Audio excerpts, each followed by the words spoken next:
Alright, my name is Carter Collette, and today I'm going to be talking to you about bow hunting white-tailed deer in the Midwest. What are my intentions with this presentation? My intentions are just to share some knowledge with you, whether you're a really seasoned bow hunter and you think you know what you're doing, or you're kind of new and you're not so sure about some areas of bow hunting, or you kind of want to get into it and you're curious about it but you don't really know what to think of it. I just want to share some knowledge with you, and it's always a common goal to be successful and come out of the woods with a deer at the end of the day and enjoy it. So I hope I can raise your chances of that happening. Why am I credible to listen to?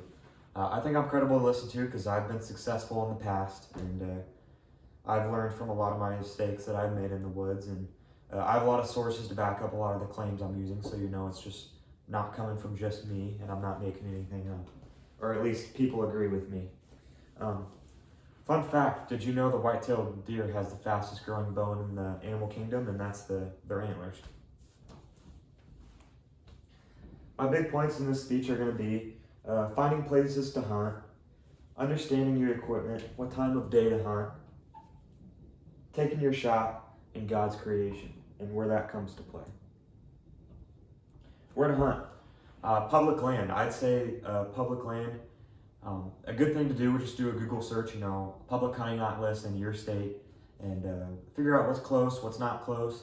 And a huge thing that when it comes to public hunting land in the Midwest is pressure.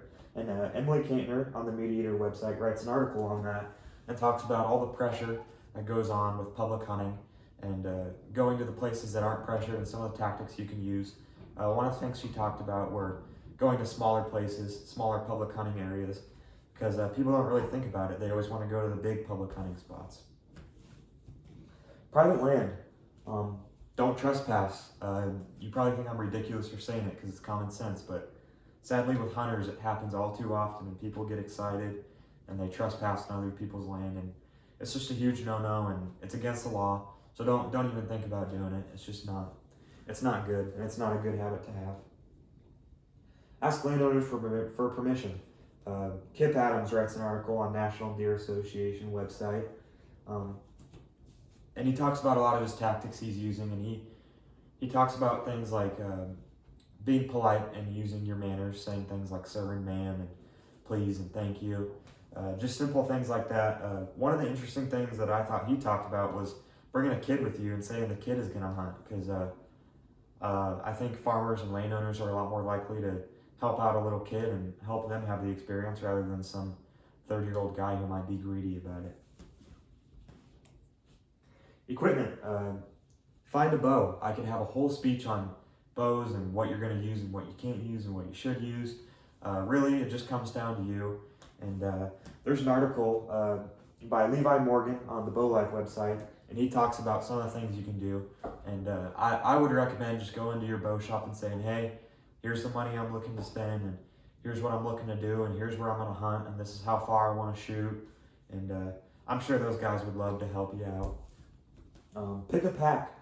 Pick a backpack. Not super complicated. Just pick something that's comfortable to you and that fits you well and will hold all your stuff. Don't pick any crazy colors like red or neon green. Just pick a simple one that you like, and you don't have to spend a ton of money. You can, but you don't need to.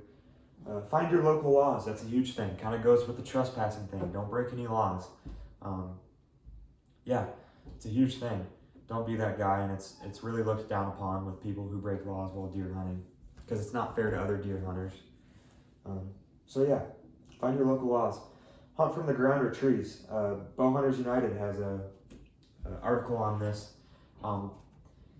Just like the bows, I could have a whole speech on hunting from the ground or the trees.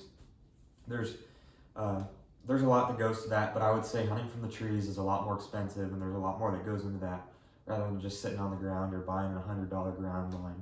So there's really factors to all of it, just like there is anything in this speech, but yeah, it's something you got to decide and something you can look into. I would say start off hunting on the ground if you're not really sure. When to hunt? Sunrise and sunset. It's usually a lot colder on sunrise and sunset, so deer tend to move when it's cold, so you're more likely to see them move in and get a shot.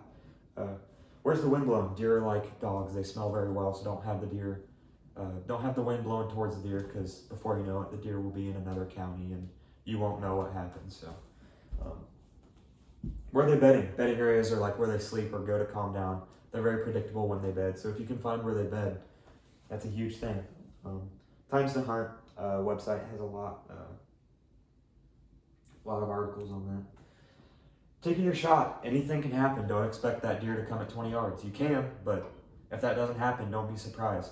And if that deer, just like another point in this, never take a shot you're not confident about. If a deer comes out at 60 and you weren't ready for that, don't just go and take the shot when you've never shot at 60 yards before, because that's not respectful towards the deer. And you want to hit it in the right spot, just like one of my other points. Never take a shot, or understand where the vitals are. Know where to hit a deer so that it puts it out of its misery fast. If you hit it somewhere where it's not vital, sadly that deer could be put in a lot of misery, and you don't want that. It's God made it, and you don't want to do that stuff. Taking all God's creation. I have a Bible verse to back it up. Genesis 23:7. Now then, go get your equipment, your quiver and bow, and go out to the open country to hunt some wild game for me. I don't think there's anything more peaceful than just sitting in the woods and taking it all in and realizing that God made all of this, and it's pretty awesome and it's so unique. Genesis 9:3 says, "Everything that lives and moves about will be food for you. Just as I gave you the green plants, I now give you everything." Overall, it can be really confusing, but I think it's an awesome skill that you can have, and you can teach your kids, and you can tell some awesome stories about it. Some of the things we went over were finding places to hunt, equipment needed, when to hunt, the shots you're going to take, how to take them, when to take them, and how God comes into that. And that's a huge thing. God made all of this, and you need to respect it. And don't leave trash out there. Take shots that are ethical and respect the animal. Don't be a reckless hunter. And overall, I hope you learned something from my speech, and I hope you get out there and enjoy it and have a good time doing it.